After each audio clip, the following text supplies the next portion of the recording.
Hello, in this video I want to show you how to rename your iRobot Roomba i3. To do this, first we'll need to open the iRobot app and find our robot. Inside, scroll down and select the product settings. Here you can find About Roomba. There's a product name. We can click on that text pull, and after a few seconds we should see our keyboard. Now give it a name.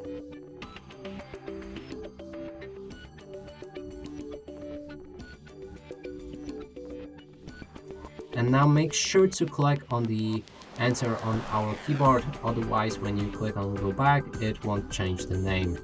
And that's it for this video. Hope you like it. Please consider subscribing to our channel, leave a like and a comment below.